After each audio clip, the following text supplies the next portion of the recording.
Good morning बच्चों ये जो वीडियो है वो डीलेट चतुर्थ सेमेस्टर के लिए है और विषय जैसा कि मैं आपको पढ़ा रही थी भाषा का पठन लेखन एवं गणितीय क्षमता का विकास है। और ये उसका उपविषय है वर्ण शब्द एवं वाक्य। इकाई 2 का है और लेसन 1 है। तो आज हम आपको बताएंगे कि वर्ण क्या होता है। ठीक है, तो भाषा की जो सबसे छोटी इकाई है उसको वर्ण कहते हैं।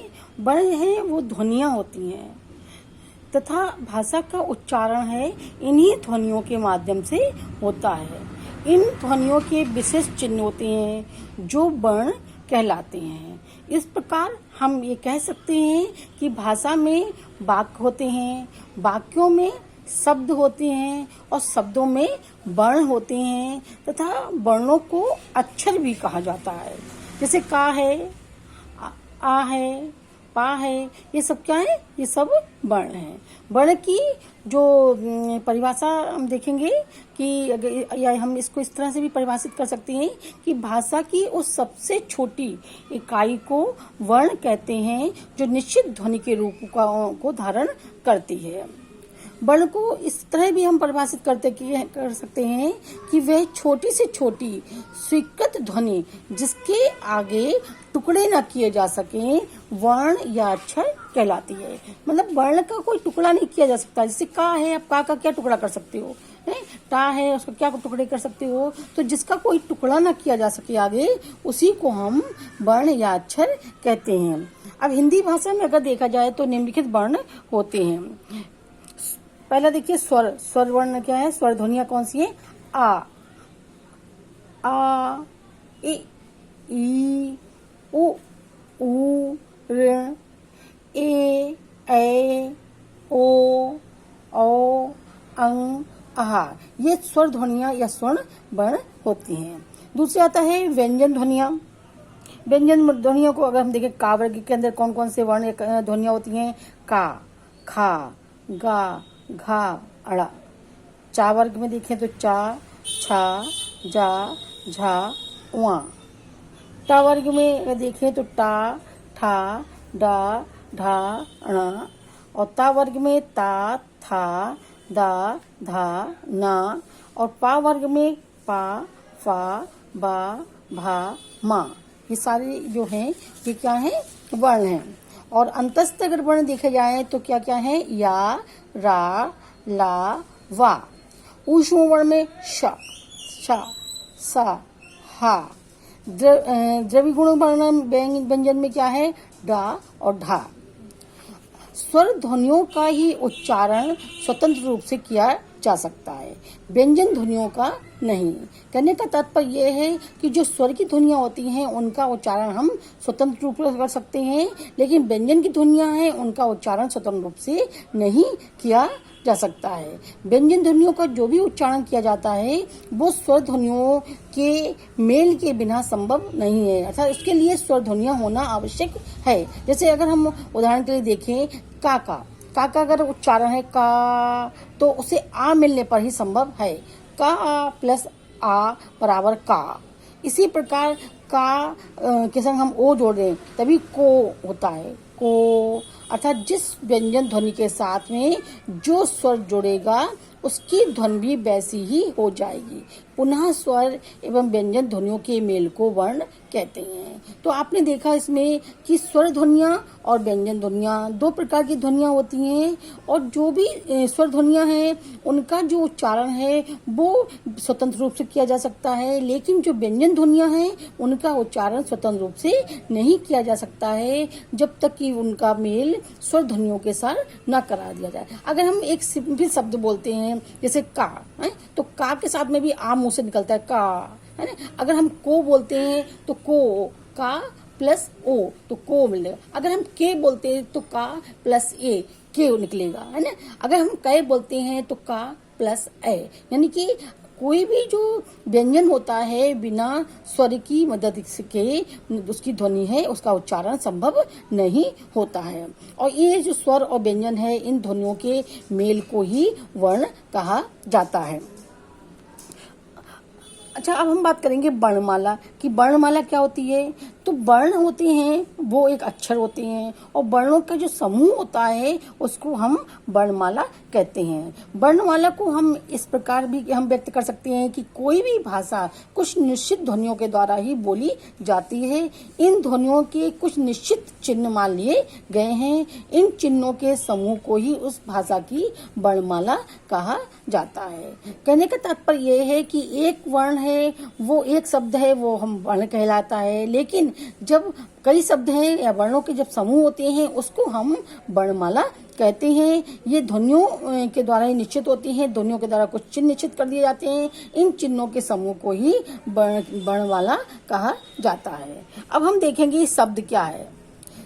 आप लोगों ने सभी ने सुना होगा शब्द, है ना। तो हिंदी भाषा में जो शब्द इस्तेमाल किया जाता है, इस शब्द का मतलब क्या है। शब्द की उत्पत्ति सबसे पहले देखेंगे। शब्द की उत्पत्ति कहाँ से होती है या किससे होती है। तो शब्द की उत्पत्ति है वर्णों से ही होती है। एक या एक से अधिक वर्णों से बनी सार्थक ध्वनि को शब्द कहते हैं।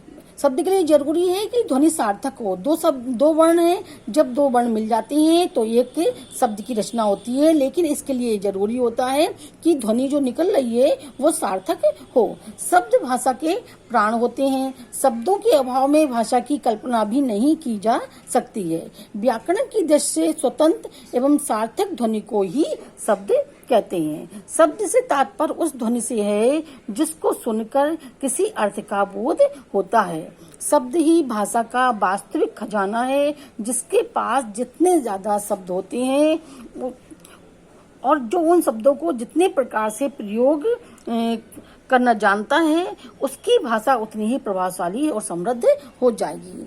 कहने का तात्पर्य यह है कि जो वर्ण हैं, वर्णों से जब दो या दो से अधिक वर्ण मिलते हैं तो एक शब्द की रचना होती है। और शब्द में के लिए जरूरी है कि शब्द में जो ध्वनि निकल रही है वो सार्थक और स्वतंत्र हो। जैसे नल है ना, नल अगर हम बोलते हैं नल, तो नल से कोई ना कोई अर्थ का बोध होता है। तो शब्द के लिए जरूरी है किसी अर्थ का बोध हो। अगर हम नल को उल्टा कर दे, लन को कोई शब्द नहीं है, ना उसकी अर्थ का बोध हो रहा है, ना हमारे दिमाग में कोई कॉन्सेप्ट बन रहा है इसका कुछ, तो वो सार्थक ध्वनि नहीं है, इसलिए उसे हम शब्द नहीं कह सकते हैं। तो जो भी शब्द है वो स्वतंत्र हो और सार्थक ध्वनि का बोध कर रहा है, उसे ही हम शब्द कहते हैं। अब हम बात करेंगे शब्दों का वर्गीकरण, यानी क्लासिफिकेशन ऑफ। जो शब्दों का देखते हैं, शब्दों का क्लासिफिकेशन क्या है, वर्ण का। शब्दों का वर्गीकरण 4 आधारों पर किया जाता है। ये कौन से 4 आधार हैं? अर्थ के आधार पर, दूसरा है व्युत्पत्ति के आधार पर, उत्पत्ति के आधार पर, और तीसरा है भाषाई विकास के आधार पर, और चौथा है रूप परिवर्तन के आधार पर। तो ये 4 हैं, वो 4 आधारों पर ही हम शब्दों का वर्गीकरण करते हैं। तो अर्थ के आधार पर हम देखें कि अर्थ के आधार पर इसका क्या किस प्रकार का वर्गीकरण है। तो अर्थ के आधार पर शब्दों को 3 भेद किए जा सकते हैं या 3 वर्गों में इन्हें बांटा जा सकता है। तो ये 3 वर्ग कौन कौन सी हैं? पहला है वाचक शब्द, दूसरा है लक्षक शब्द, और तीसरा है व्यंजक शब्द। ठीक है। अब हम देखेंगे कि वाचक शब्द क्या होता है। जब किसी शब्द का वही अर्थ निकलता है जो उसमें ध्वनित होता है, तो उसे हम क्या कहते हैं? वाचक शब्द कहते हैं। जिसकी ध्वनि निकली है वही उसका अर्थ भी निकल रहा है, तो इसका मतलब है कि वो क्या है? वाचक शब्द है। जैसे अगर ये बोलते हैं, जैसे मोहन ने कुत्ता पाल रखा है, तो इसका मतलब यही है कि मोहन एक व्यक्ति है और उसने एक कुत्ते को पाल रखा है। तो जैसा ध्वनि से निकल रहा है वैसे ही उसका अर्थ भी निकल रहा है, इसलिए इसे हम क्या कहेंगे? वाचक शब्द कहेंगे। दूसरे प्रकार के शब्द होते हैं, वो होते हैं लक्षक शब्द।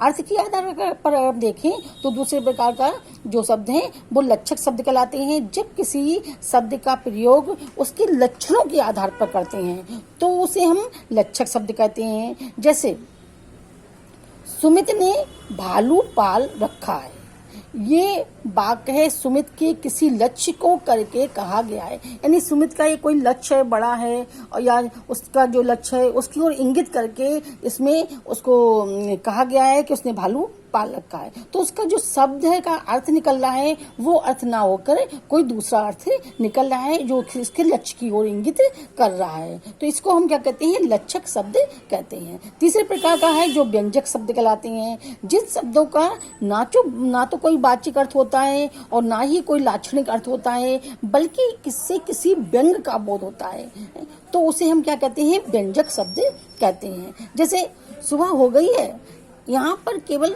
सुबह होने की सूचना नहीं दी जा रही है, बल्कि इससे ये भी ध्वनित हो रहा है कि अब दैनिक कर्म करने का समय हो गया है और तुम अभी तक सोए हुए हो, अतः सुबह हो गई है। तो ये किसी न किसी प्रकार से एक व्यंग को भी का बोध करा रहा है, इसलिए ये शब्द है वो व्यंजक शब्द कहलाता है।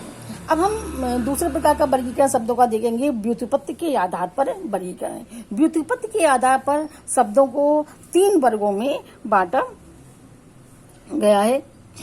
तो पहला है इसमें रूढ़ शब्द, दूसरा है यौगिक शब्द, तीसरा है योग ऋण। ठीक है, तो ये जो 3 आधार हैं ये यही है, एक की हम चर्चा करते हैं। रूढ़ शब्द किसे कहते हैं, रूढ़ का अर्थ क्या होता है, प्रसिद्ध, है ना। तो जिसके टुकड़े करने पर भी कोई अर्थ ना निकले वे शब्द क्या कहलाते हैं, रूढ़ शब्द कहलाते हैं, है ना। जिसका कोई अगर हम इसके टुकड़े भी कर दें तब भी कोई नया अर्थ या कोई अर्थ का बोध ना हो। जैसे एक शब्द है आदमी, तो अगर हमें आदमी शब्द को का टुकड़े करें तो आद हमने लिख लिया प्लस मी, तो आद और मी का अलग अलग शब्दों का कोई अर्थ नहीं है, इन्हें अगर मिला देते हैं तभी आदमी होगा जिसका अर्थ हो मनुष्य होगा। तो कहने का मतलब ये है कि जो रूढ़ शब्द होते हैं अगर उनके टुकड़े किए जाएं तो उसके कुछ ही अर्थ का बोध नहीं होता है, इसलिए उन्हें रूढ़ शब्द कहते हैं। दूसरे टाइप के आते हैं यौगिक शब्द। यौगिक शब्द है 2 या 2 से अधिक अर्थ वाले शब्दों से बने ऐसे शब्द जिसके खंड करने पर भी उनका एक परंपरागत अर्थ निहित होता है जो बोध कराता है उस अर्थ का, ये जो है शब्द हैं वो यौगिक शब्द कहलाते हैं।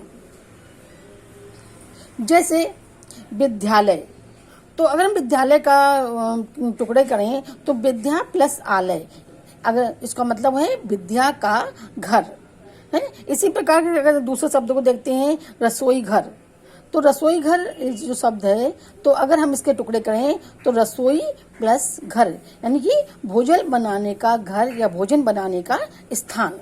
ठीक है, तो अगर हमने इन दोनों शब्दों के टुकड़े भी कर दिए तो भी अपना परंपरागत अर्थ नहीं खोते हैं बल्कि अपने परंपरागत अर्थ रखते हैं, तो यही शब्द हैं वो यौगिक शब्द कहलाते हैं। तीसरे प्रकार के शब्द होते हैं वो योग ऋण। व्युत्पत्ति के आधार पर देखें तो तीसरा सब प्रकार के शब्द जो योग ऋण कहलाते हैं वो शब्द होते हैं जिनमें योग एवं ऋण दोनों शब्दों के लक्षण पाए जाते हैं। अगर खंड करें तो खंड करने पर जिसका अर्थ अलग अलग हो जाता है, यानी भिन्न भिन्न हो जाता है, और अगर मिलाकर रखा जाए तो उनका अर्थ अलग होगा, है ना। तो जैसे कि अगर हम देखें पीताम्बर, तो पीत प्लस अंबर, है ना। इसके अगर खंडों का अर्थ करें तो पीत का मतलब क्या होता है, पीला, और अंबर का मतलब होता है कपड़ा या वस्त्र, है ना। परंतु अगर इन खंडों को मिला दें तो इसका अर्थ क्या होता है, पीताम्बर का मतलब श्री कृष्ण, है ना, इसका अर्थ हो जाएगा श्री कृष्ण। तो योग रूढ़ शब्द वो शब्द होते हैं जिनमें योग और रूढ़ दोनों शब्दों के लक्षण पाए जाते हैं। अगर खंड करते हैं तो अलग अर्थ निकलता है और अगर इनको मिला देते हैं तो इनका अलग अर्थ निकलता है। तीसरे प्रकार का जो शब्दों का वर्गीकरण है वो भाषाई विकास के आधार पर किया गया है, भाषाई विकास के आधार पर। तो भाषाई विकास के आधार पर शब्द के 3 भेद पाए जाते हैं। 3 भेद कौन कौन से होते हैं, पहला है तत्सम, दूसरा है तद्भव, और तीसरा आपका होता है देशज शब्द। इसमें एक और भी है, विदेशी शब्द भी जोड़ दिए जाते हैं, लेकिन पहले हम इनकी बात चर्चा करेंगे। सबसे पहले इनकी जो भाषाई विकास के आधार पर तत्सम शब्द, तत्सम, ठीक है। तत्सम का मतलब होता है तत् प्लस सम, है ना। तत् का अर्थ क्या है, उसके, और सम का अर्थ क्या है, समान, अर्थात तत्सम शब्द का अर्थ है उसके समान। वे शब्द जो संस्कृत से शुद्ध रूप होते हैं तत्सम शब्द कहलाते हैं। ये शब्द किसके होते हैं? संस्कृत के शुद्ध रूप में आते हैं। ठीक है, संस्कृत से शुद्ध रूप में वो हिंदी में रख लिए जाते हैं, इसलिए इनको तत्सम शब्द कहा जाता है। तद्भव शब्द क्या होते हैं? जब संस्कृत के शब्द हैं बिगड़ कर, है ना, हिंदी में प्रयुक्त किए जाते हैं तो ऐसे शब्दों को तद्भव शब्द कहा जाता है। जैसे कि बानर से बंदर बन गया है, बानर क्या था? तत्सम शब्द था, और बंदर क्या हो गया? तद्भव शब्द हो गया। इसी प्रकार ग्रह, ग्रह क्या था? तत्सम शब्द था, और ग्रह को बिगाड़ कर क्या हो गया? घर हो गया। ये क्या बन गया? तद्भव शब्द। कहने का तात्पर्य यह है कि जो शब्द संस्कृत से उसी रूप में ग्रहण ना करके बिगड़ कर हिंदी में आ जाते हैं उन्हें तद्भव शब्द कहा जाता है। तीसरे प्रकार के शब्द हैं वो देशज शब्द कहलाते हैं। देशज, देशज शब्द वो शब्द होते हैं जो किसी क्षेत्र विशेष से हिंदी में आ जाते हैं। ठीक है, जैसे कि झंडी, मंडी, सीटी, ये सब क्या है? देशज शब्द हैं। कोई क्षेत्र में कोई बोली बोली जाती है, अलग अलग क्षेत्रों में अलग अलग बोलियां बोली जाती हैं, उन बोलियों से ही ये शब्द हैं वो हिंदी में आ जाते हैं, इसीलिए इनको देशज शब्द कहा जाता है। चौथा विदेशी शब्द, ये भी इसके अंतर्गत हम देख सकते हैं कि विदेशी शब्द भी इनके आ जाते हैं कई बार हिंदी भाषा में। जैसे अलग अलग देशों में बोले जाने वाले शब्द हैं वो क्या कहलाते हैं? विदेशी शब्द कहलाते हैं। और मुख्य रूप से 8 प्रकार की जो भाषाएं हैं विदेशी भाषाएं मानी जाती हैं, जिनके शब्द है दूसरी भाषाओं में ले लिए जाते हैं। इस प्रकार के विदेशी शब्द भी किसी भाषा में संयुक्त रूप से आ जाते हैं। अब ये कौन कौन सी भाषाएं हैं जो ज्यादातर पॉपुलर होती हैं और दूसरी भाषाओं में इनके शब्द मिला लिए जाते हैं? एक तो हमारी हिंदी की अगर मैं देखें तो हिंदी में जो कुछ शब्द हैं जो कि विदेशी भाषाओं से आए हैं, जिसमें पहले हम अंग्रेजी को देखते हैं। अंग्रेजी से कौन कौन से शब्द हमारे आए? College, pencil, rail, school, motor, ये जो शब्द जो मैं आपको बता रही हूँ ये सारे शब्द हैं वो अंग्रेजी भाषा से हमारी हिंदी में आए हैं। दूसरे शब्द हैं फारसी भाषा से। कौन कौन से शब्द आए हैं हम देखते हैं। गुलाब, खूबसूरत, किताब, दुकान, फौज। तो ये जो शब्द हैं ये सारे शब्द हैं, और इस प्रकार के कई शब्द ऐसे हैं जो फारसी भाषा से हिंदी भाषा में ग्रहण किए गए हैं। तीसरे प्रकार के शब्द हैं वो तुर्की भाषा से आए हैं। तुर्की भाषा में जैसे कैंची है, चाकू है, तमगा, कालीन, चम्मच। ठीक है, ये शब्द हैं वो, और इस तरह के कई और शब्द भी हैं जो कि तुर्की भाषा से हिंदी भाषा में आ गए हैं। इसी प्रकार हम आगे देखते हैं अरबी भाषा। अरबी भाषा में जैसे अदालत, जुर्माना, औरत, आदमी और कुर्सी, ये सारे शब्द हैं अरबी भाषा के हैं जिन्होंने हिंदी में पाठ कर ली है। अब आता है फ्रेंच भाषा। बिगुल, अंग्रेज, पुलिस, कूपन, कारतूस, ये सारे फ्रेंच भाषा के शब्द हैं। चाइनीज भाषा के देखते हैं लीची, चाय। जापानी में तांगा, रिक्शा। पुर्तगाली में तौलिया, प्याला, पादरी, काजू और कमरा। ये जो भाषाएं हैं अलग अलग जो विदेशी भाषाएं हैं इनसे बहुत से शब्द हैं जो हिंदी भाषा में आ गए हैं, तो इन शब्दों को हम क्या कहते हैं? विदेशी शब्द कहा जाता है। इसी प्रकार कुछ शब्द हैं संकर शब्द हैं। संकर शब्द में हैं जो ये शब्द हैं जो भिन्न भिन्न भाषाओं से संयोग से बनते हैं और किसी भी भाषा में प्रयुक्त होते हैं, वो संकर शब्द कहलाते हैं। जैसे कि रेलगाड़ी है, रेल प्लस गाड़ी यानी कि रेलगाड़ी। उसी तरह से घड़ी, साज। घड़ी हिंदी का शब्द है और साज क्या है? अरबी का शब्द है। इसी तरह रेलगाड़ी जो हम बात बता रहे हैं आपको, रेल किसका है?